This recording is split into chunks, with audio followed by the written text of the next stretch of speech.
Alright, I'm in the same recording session as when I recorded the Novice Cup.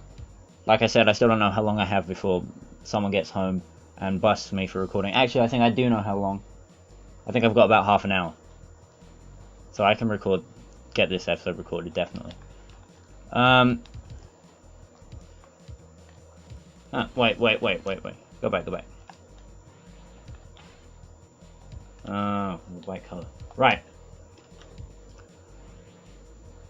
Hang on, disc's not running very well. Do not adjust your set. Bike. Those two in the middle there, I think, are the red dots at the bottom. You see where the green light is flashing at the bottom of the screen? That's me selecting which bike, obviously. I've got two Hondas. This one's a little bit better, so I'm probably going to use this one. It's a proper, actual Lloyd's TSB racing bike. But this bike is just a Honda 125 Racer, and you can change the colours. And that, I'm going to use the Lloyd's bike. Just give it the customization stuff doesn't really change all that much of anything, but it doesn't matter. I'm going to try and get with green, see if I can match with the Lloyd's TSB livery. And then we're going to go qualifying. I shouldn't need to practice. I've played this game for years and years. I know the tracks. Obviously, it's difficult to learn the entire TT course, and obviously I haven't. But I know the Southern 100. It's not hard. There's like 4 corners. But it's not a NASCAR track. It's a street track. Street tracks tend. Obviously, we're talking about the TT in this conversation, so I'm going to have to say tend, not are mostly, because there's plenty of street tracks that are not mostly boring, but there are plenty of street tracks that are fairly uninteresting, like that one Formula 1 track they made in South America that one time, which was in F1 2010 and F1 2011, and maybe F1 2012. I'm talking about the Formula 1 calendar in terms of its games, because I don't actually watch Formula 1. I did a little bit last year. That was fairly boring, because like obviously the same people won every time, and that's how it is with F1. I watch MotoGP though, because it's way more interesting. Obviously, by the time this episode gets up, it will have been at least been the Argentinian MotoGP. But I watch the Qatar GP. I watch it every year. If I can't watch every race of the year, the Qatar round is usually the one that I've watched, and it was incredible in the year of our Lord 2016 plus 1. First of all, had rain in the middle of the desert, which I don't think anyone expected ever. I certainly didn't. I thought desert tracks would be safer than that. I was thinking about the Bahrain GP a little while before, funnily enough. I remember this. And I was thinking how it's never going to rain there. And then, this year, in MotoGP, it rains at Qatar, so anything can happen. It's not going to rain in Bahrain, by the way.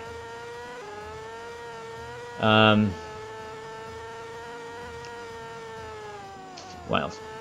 I mean, the obvious thing. Johan, too fast for the Premier class. Zarco, leading the race on his debut round on a Monster Energy Yamaha Tech 3, which is just incredible. I think Zarco is definitely my favourite rider now, because obviously everyone loves Rossi. He's a bit of a meme though, and Marquez is unlikable. Vinales is fine, but he's Spanish, which is an issue because I hate the Spaniards in MotoGP 99% of the time. So yeah, I'm gonna have to go with Zarco, the absolute man.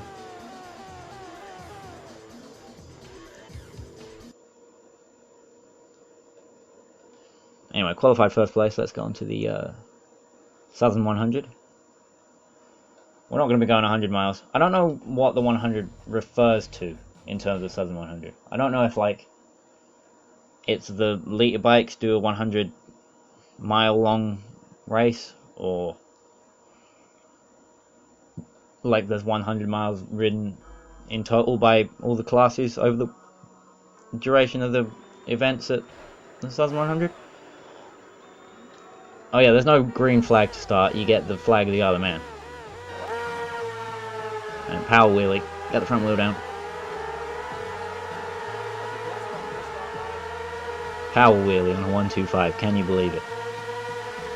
Ooh. Mr. Scott there, going a bit quick. Everyone else is on the inside. Luckily, they've all backed out of it. Ooh, bit of a wobble going into the braking zone.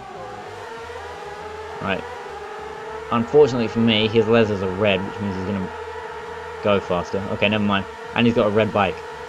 I might struggle a little bit. Fortunate. He's on a Yamaha as well. I thought those were a little bit worse in straight line.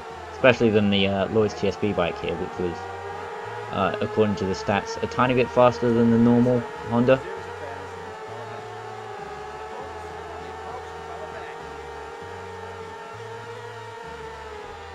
Anyway, doesn't matter all that much.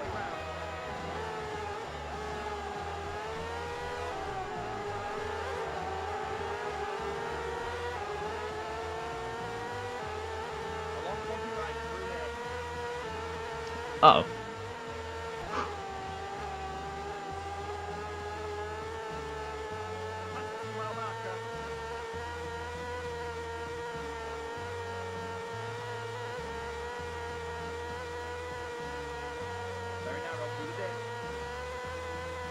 Yeah, 3 laps of this. So, I don't know how long that's going to take. A little while. I should probably think of something to talk about. Chances are, last time I stopped talking about a subject at the beginning of this race, I was in the middle of a conversation about something, but I don't remember. So I'm going to have to think of something else.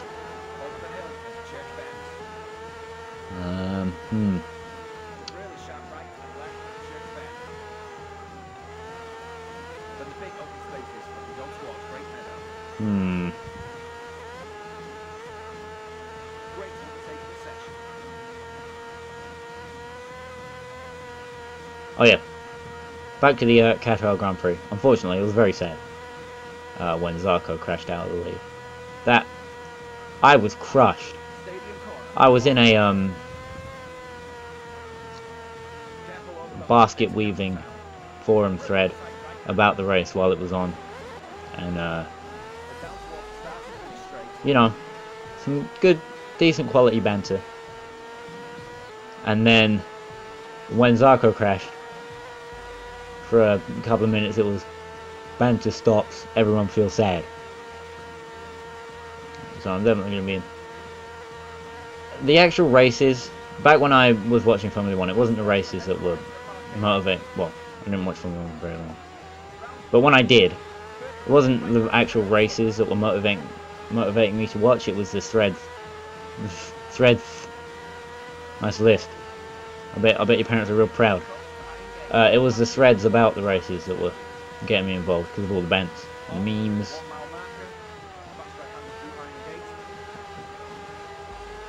And when you got a community like that, then it's easier to do something instead of just like slogging forward on your own.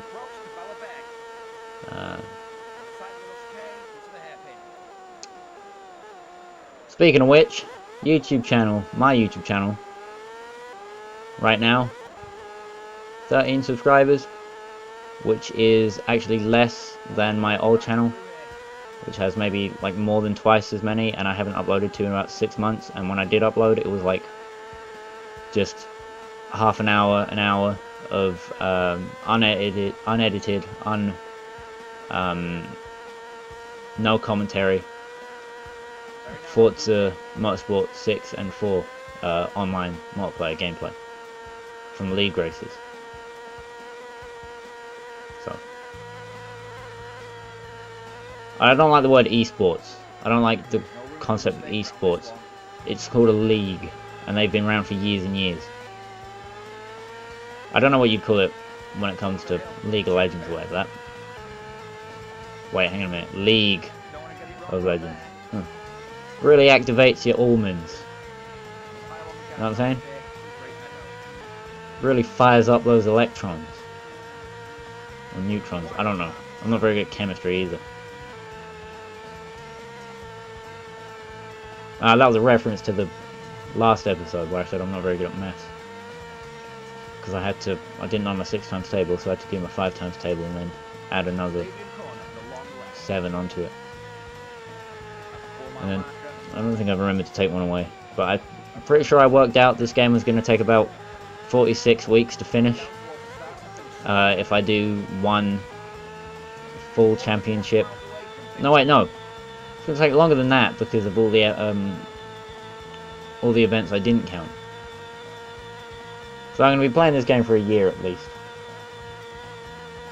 If I keep going at the current pace at which I am going.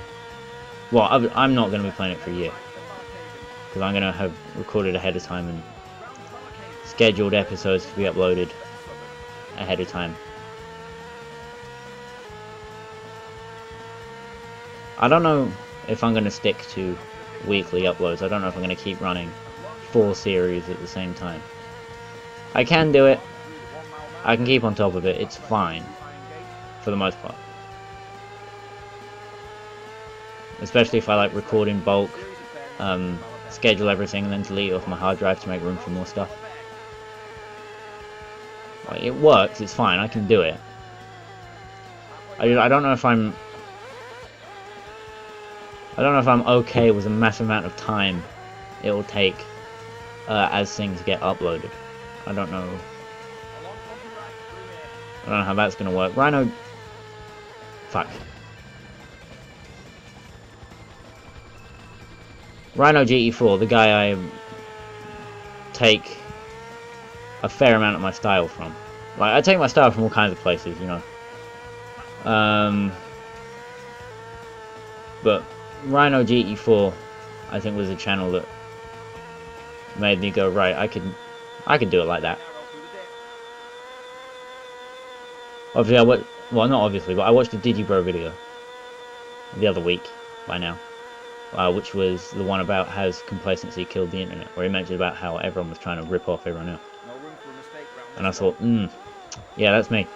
And it's not a good thing, but at the same time, I'm not trying to make money from any of this, you know.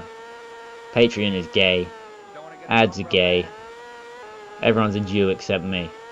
So, I'm just going to keep doing it the way I do it, which is actually the way that other people do it. But I'm also going to be an edgelord and play games that most of the time other people don't play. I'm going to try and carve myself out a niche. Do you know what I mean? I don't know if I should be trying to carve out a niche by focusing on one thing. For a starting out channel, it might be better to try and focus.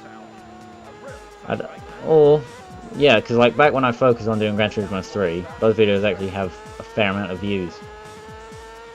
You know, the first episode of Gran Turismo 3 is like 250 plus, at least. Anyway, all done. All finished.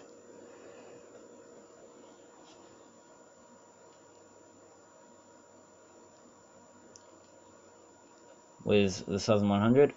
Next week, new bike. Sweet. And a whole bunch of exhausts.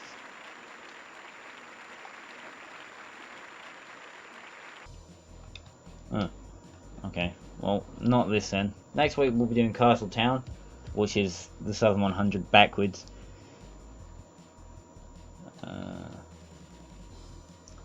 Alright. So there's this. I was just looking at that, I couldn't remember what that was. That'll probably be the final episode. Me becoming king of the mountain, you know? There's these challenges that you get. It's like, see, like 1 lap of the Southern 100, 2 laps of the Southern 100 against famous riders such as Ian Locker, Richard Britton, Ryan Farquhar, Ian Locker again, John McGuinness, Ian Bell, Bruce Anstey. I know all these people. Alright, you should too, to be fair. If you're watching a game about the TT. Adrian Archibald, yeah, know who he is. I'll probably do those after, like, last. Not last, like King of the Mountain, but last. I'm going to do all the events at the top here for specific like classes of bike. Then I'll do, obviously the actual TT events are going to be out of time, because I'll upload those when those need to be uploaded. Then I'll do the Manx GP. Then we'll do the rider challenges. King of the Mountain to finish. I'll have to work out how long that'll take, because it's going to be a fair amount of time. Yep.